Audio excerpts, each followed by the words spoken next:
जिंदगी है बंदगी तू यार जो हमारी, तेरी जिंदगी है बंदगी तू यार जो हमारी, यार जो हमारी। अरमान मेरे दिल का कर पूरा बात बिहारी, अरमान मेरे दिल का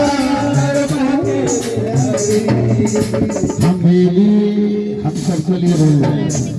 अरमान मेरे दिल का कर पूरा बात बिहारी, अरमान मेरे दिल का कर पूरा बात बिहारी।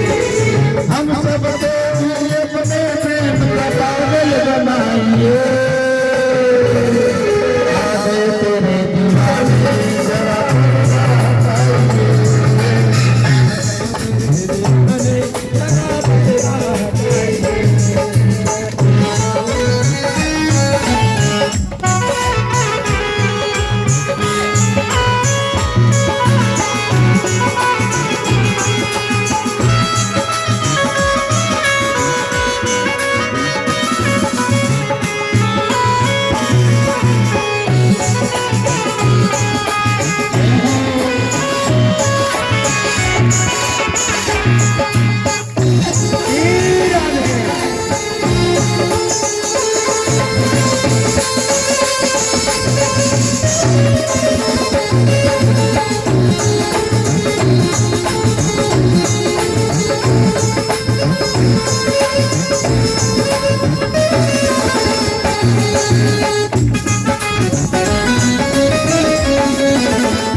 कर रहा है कि फिर दोबारा रिपीट कर दिया।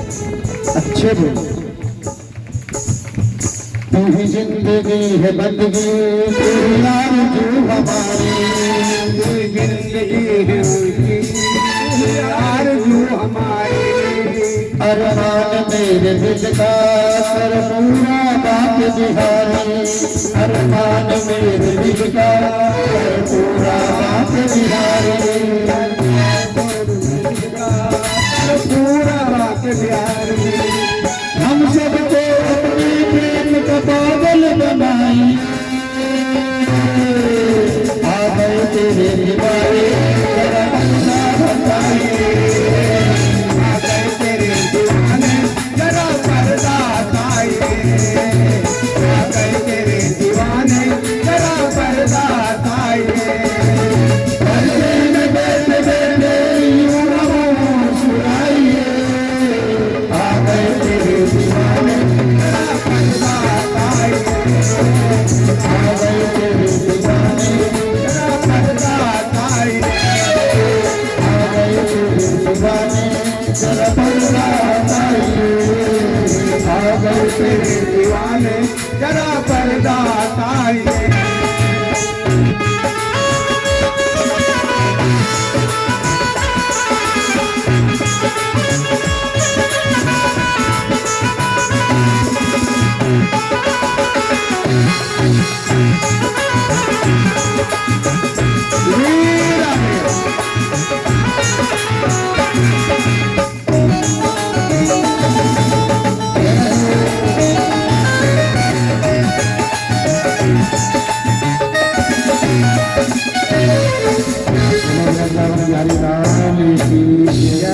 जय जय श्री राधे, जय जय श्री राधे, जय जय श्री राधे। आओ अब सभी भागवत जी में प्रवेश करते हैं। आप सभी के अंदर विराजमान परमपिता परमेश्वर को व्यासपीठ की ओर से कोटि कोटि वंदन है। श्री हरि। एक बात तो हम अक्सर बोलते हैं कि आप खुद को पहचान नहीं पा रहे हो, बाकी प्यारे आप भी ब्रह्मणीय हो, हमारे लिए तो भगवान है। हमें तो लगता है आप जाने, आपको लगता है नहीं लगता, पर हमें ऐसा ही लगता है कि जितने भी संसार में प्राणी हैं वो सब ब्रह्म है, भगवान है। बस हमारे अंदर ही कहीं ना कहीं कोई पाप या दोष ऐसा रह गया होगा या रहा होगा, कोई उभर गया होगा कि हम मूर्ख, अज्ञानी और तुच्छ प्राणी हैं, उद्यमी और पापी भी हैं। ये भगवान की कृपा ही है आप सबकी, आपका प्रेम ही है कि आप सब उस तरफ और हम इस तरफ, ये आपके प्रेम ही है। हम जानते हैं कि सामने जितने ब्रह्म होंगे, परमपिता परमेश्वर होंगे, जब भी हमारी दृष्टि किसी के ऊपर पड़ेगी तो ऐसा लगेगा कि हाँ, आज भगवान के दूसरे रूप में दर्शन हुए। अभी 5 मिनट पहले दूसरे को देखा, वहाँ दूसरे दर्शन थे, आज दूसरे हैं। आज ये दर्शन दे रही है, आज देवी माँ दे रही है, आज भोलेनाथ दे रहे हैं। ऐसे लगता है। कई बार लोग एक बात और भी बोलते हैं कि भगवान है कहाँ, कहाँ है भगवान। मैं तो मानता नहीं। किसी एक व्यक्ति के मानने या ना मानने से सत्य सनातन धर्म पर कोई फर्क नहीं पड़ता। प्रयास करते हैं सभी सब कि भगवान है, और जब अंत में कोई पीड़ा होगी तो आपको भगवान ही याद आता है, बचाने भी वो याद आता है। अगर वो नहीं है तो आप अपने दुख में उन्हें क्यों बुला रहे हो, और वो क्यों दौड़े चले आए? क्योंकि ब्रह्म है, बाकी संसार भ्रम है। यहाँ आप द्वेष रख सकते हो, किसी से कोई अभिलाषा रख सकते हो, इच्छा रख सकते हो कि मुझे इससे ये चाहिए वो चाहिए, लेकिन जो परम ब्रह्म है, परम पिता परमेश्वर है, जगत पिता है, उन्हें जो है इन सबसे कुछ नहीं लेना देना कि आप क्या उन्हें दे सकते हो। सभी उन्हीं की आशीर्वाद से है, उन्हीं की कृपा से आपके पास जो भी है।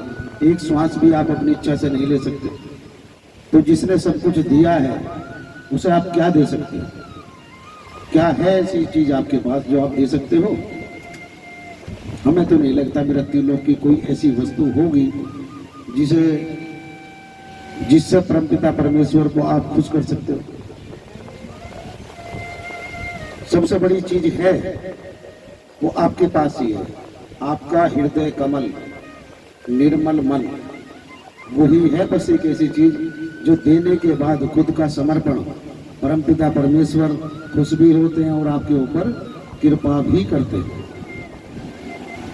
बाकी ये भंडारे कराना जो आपसे कथा में बोला भी गया है 2 बार, दान पुण्य के लिए भी, ये सब आपके कल्याण की वस्तु हैं।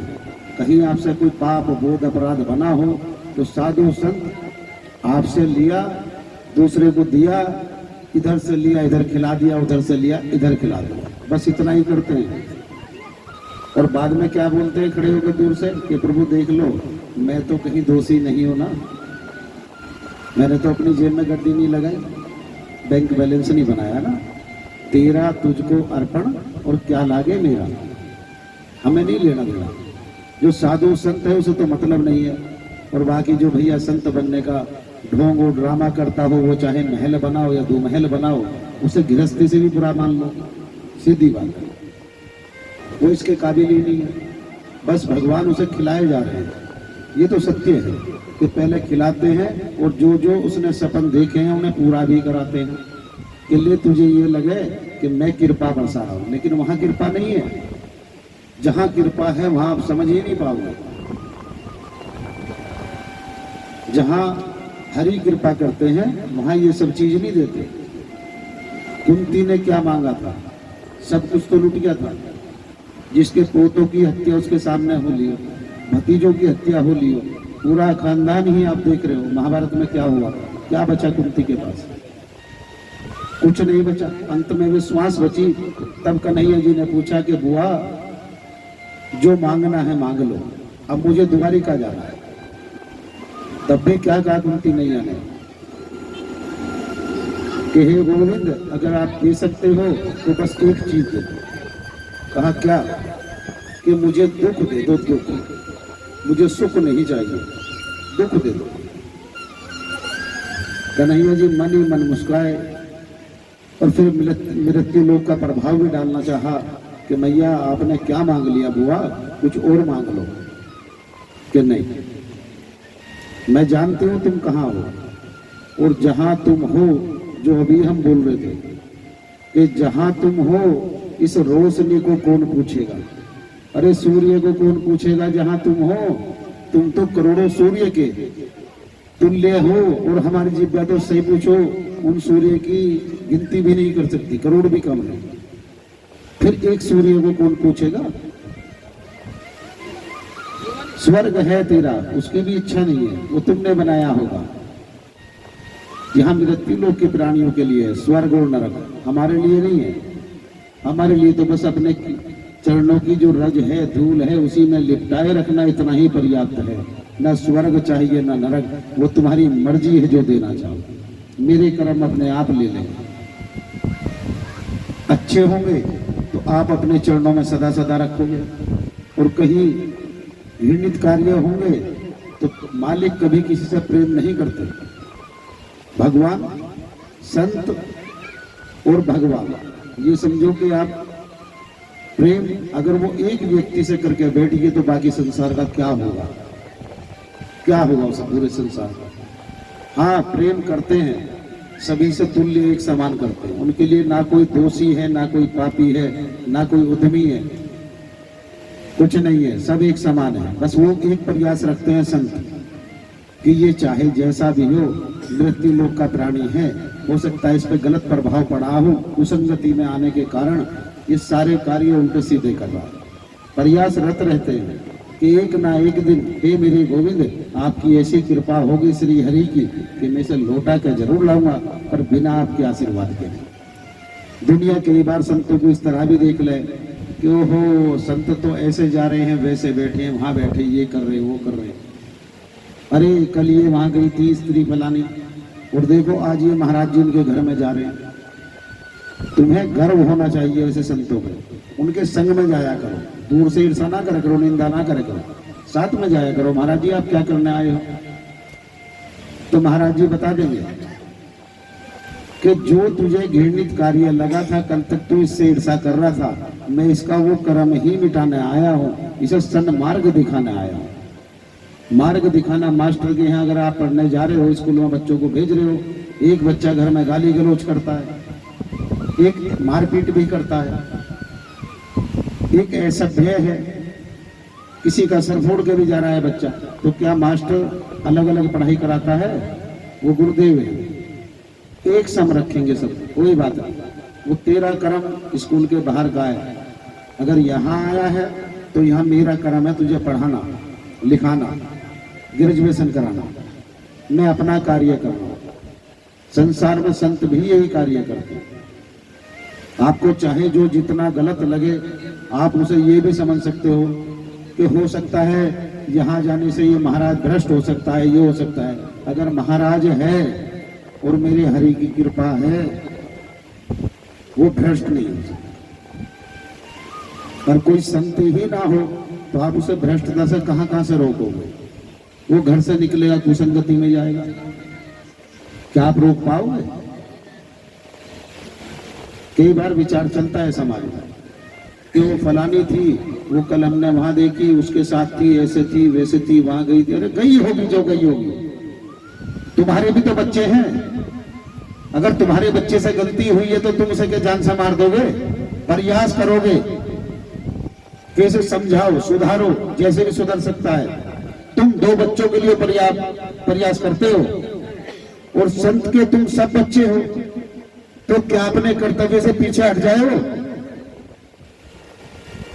कल क्या जवाब देगा उस मालिक को? क्या बोलेगा कि प्रभु मैं कहीं ना कहीं कमजोर था, संसार के ताने और बातों ने मुझे रोक दिया है।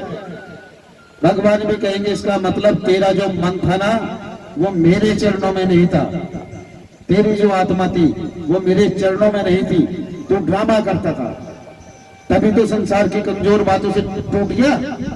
मेरा होता तो ऐसी डोर बांध के रखता कि संसार का कोई प्राणी या कोई तंज या तर्क तुझे मेरे कदमों से नहीं हटा सकता। कमजोर कहीं ना कहीं तू ही था, मैं जब भी ऐसा था और आज भी ऐसा ही है। ये एक शब्द बोलना बड़ा आसान है कि हम सबके अंदर एक ही आत्मा है, वही परमात्मा है। क्या ये सत्य नहीं है? हाथ उठा के बताओ कि सत्य नहीं है। उठाओ बहनों हाथ। क्या सबके अंदर एक ही आत्मा नहीं है? वही परमात्मा नहीं है क्या? सब जानते हैं लेकिन मानने को कोई तैयार नहीं है। अगर एक आत्मा से या उसके शरीर से आत्मा कभी गलती नहीं करती। किसी व्यक्ति का मन और बुद्धि, मन बहुत चंचल है, ये भजन में भी नहीं लगता। आप चाहे जितना प्रयास करो, उसके मन में विचार उठे होंगे, बुद्धि ने काम किया होगा, चंचल मन है, कोई भूल चूक होगी होगी। संत नहीं मानता इन चीजों को, भगवान नहीं मानते कि तुम्हारी भूल को मैं अपने सीने से लगा के बैठ जाऊं। हाँ ये है, अगर तुम्हारे कर्म गलत हैं तो गलत की सजा परम ब्रह्म परमेश्वर परमात्मा तुम्हें जरूर देंगे। वो काम न्याय करना उनका है। संतों का कार्य खाली एक है, उनके लिए सब है, सब एक हैं। और हम कई बार कथाओं में बोलते भी हैं, ये हमारे ही बैठे हैं।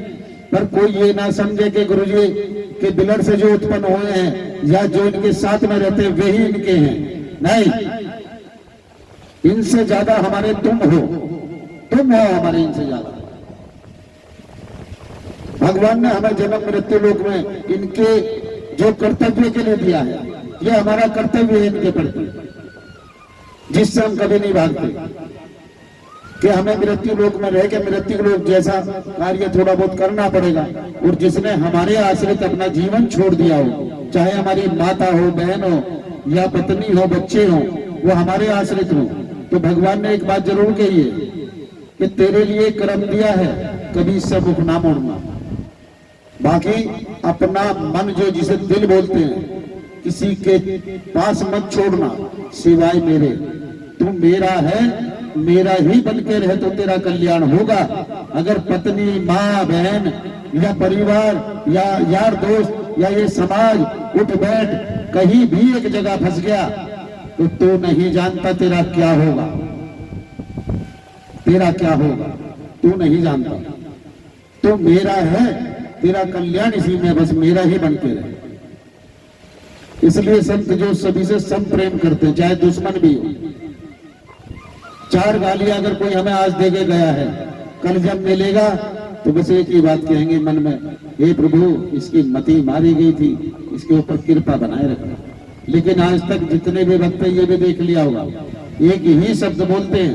कोई बात बोलनी है सामने आके बोल दे तो हम मुंह से कुछ जवाब दे देंगे, भगवान तुझे सजा नहीं देंगे, लगेगा कि हिसाब बराबर कर लिया बाबा ने। लेकिन अगर पीठ के पीछे बुराई की है तो जमीन में पटक पटक के मारते हैं, पटक पटक के मारते हैं। और हम पैर पकड़ते फिरते हैं, दिन रात पैरों में लेटे रहे कि प्रभु भूल होगी, क्षमा कर दो, क्षमा कर दो, क्षमा कर दो।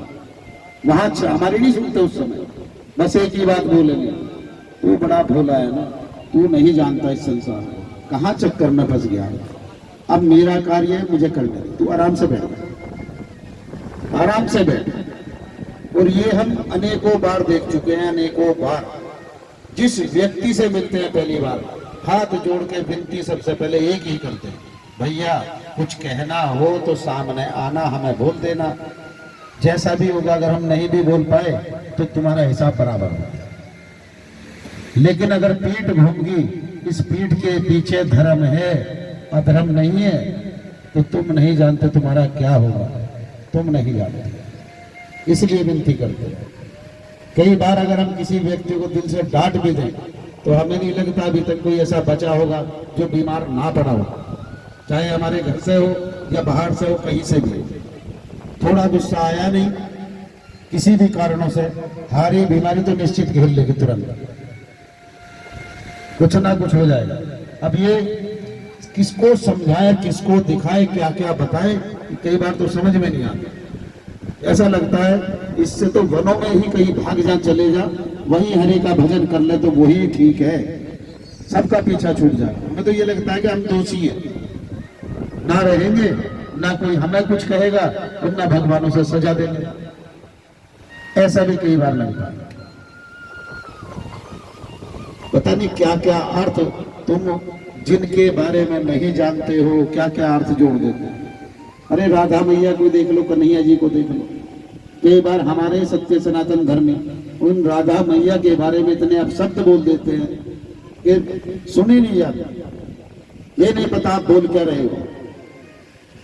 फिर राधा जी अगर इनकी पत्नी नहीं थी तो फिर इनके साथ उनका नाम क्यों आता, तो तू जाती जी 20 बार बता चुके हैं, राधा तुम्हारी आत्मा है, कृष्ण तुम्हारा शरीर है। अरे आत्मा को पवित्र करोगे, शुद्ध करोगे तो जो 4 परतें तुम्हारे शरीर के अंदर हो रहे हैं, 5वां कपड़ा है जो बाहर दिख रहा है। जैसी आत्मा शुद्ध होगी तो ये जो बाहरी शरीर है ये भी निर्मल होगा, कोमल होगा, वो आत्मा का ये समझो प्रकाश होगा, वो प्रकाशित करेगी, वो राधा है। लेकिन पता नहीं जाने कहां कौन से अन्न को खाते हैं, समझ में नहीं आ रहा है। तरह तरह के सवाल जवाब, बोलो बाकी बिहारी लाल की थे, प्रभु तो नहीं जाना। एक बार एक राजा थे और राजा जी के यहाँ एक पंडित जाया करते। पंडित जी जब भी गेट के सामने से निकलते, श्री राधे श्री कृष्णा जय श्री राम सीताराम कुछ ना कुछ भगवान के लिए बोलते हुए निकलते। कई बार देख लिया महाराज ने, राजा ने कहा ये कौन है जो बार बार राधे श्याम करता निकलता रहे, सब बुलाओ। बुलाया, पंडित जी एक बात बताओ ये नाम किसका है? हमारे राज्य में तो कोई व्यक्ति ऐसा नहीं रहता जिसका नाम राधे श्याम हो, ऐसा भी कोई नहीं है जिसका नाम सीताराम हो।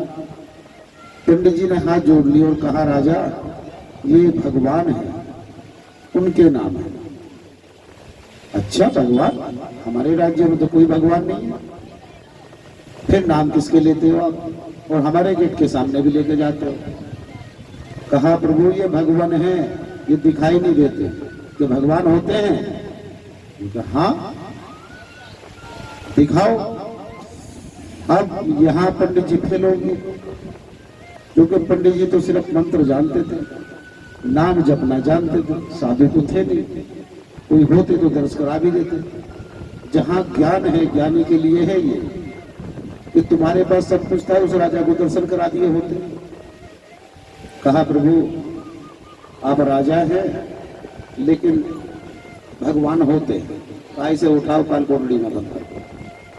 बकवास करता है, भगवान होते हैं भगवान होते हैं, दिखते हैं नहीं है, और ये उठाए फिरता है, तो नाम जपता रहता है, पता नहीं किस किस के नाम ले रहा है। जब बंद कर दिया उसके बाद अंदर से फिर वही आवाज आ रही है, क्योंकि अब पता है पंडित जी को भगवान से अलग कोई तुझे नहीं बचा सकता। ये राजा जो है कहीं फांसी वांसी ना लगवा दे, कुछ और ऐसा कृत्य ना कर दे, बड़ा घिनौना है राजा। वो फिर अंदर बैठ के राधे श्याम सीताराम सीताराम जप रहे।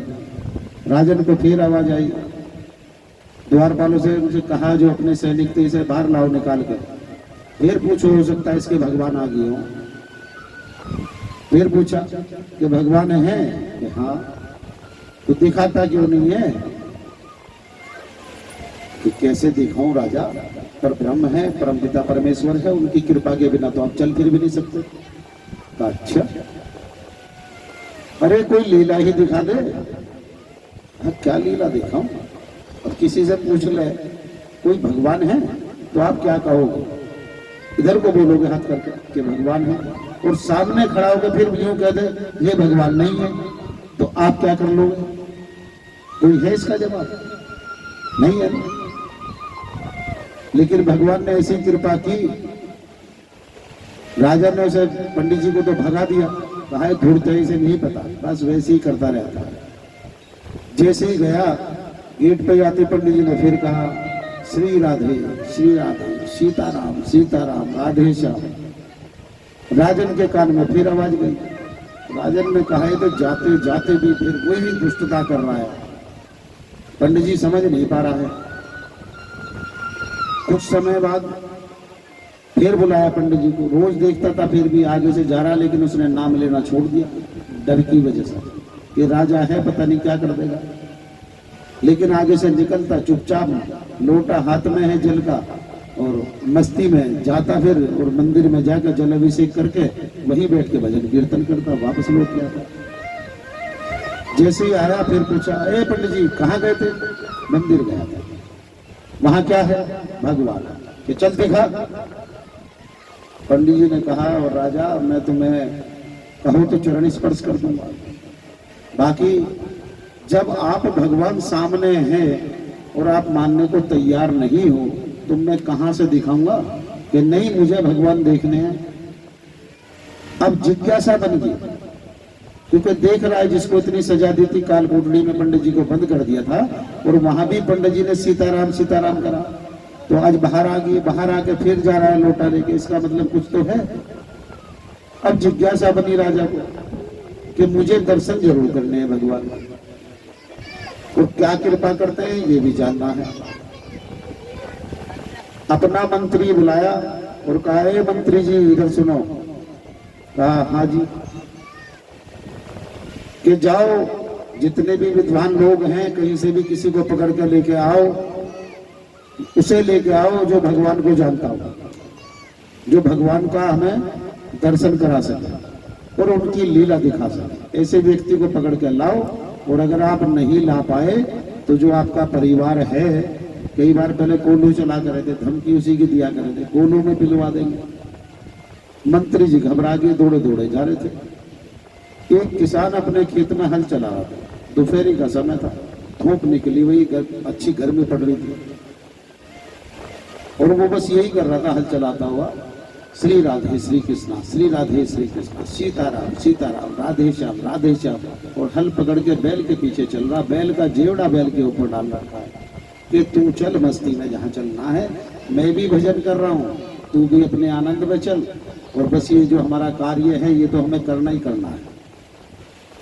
मंत्री जी भगे जा रहे थे, उन्होंने निगाह पड़ी, ये बड़ा बेवकूफ है किसान, देखो दोपहरी में इतनी धूप पड़ रही है और बैल को सता रहा है, और पता नहीं क्या क्या आवाजें कर रहा है, सीताराम सीताराम राधे श्याम राधे श्याम। जैसे ही पास को गया समझ में आया कि सीताराम राधे श्याम बोल रहा है। उसने कहा, तुम जानते हो कौन है ये? हाँ जानता हूँ। कौन है? भगवान। कहा, तुम दर्शन करा सकते हो?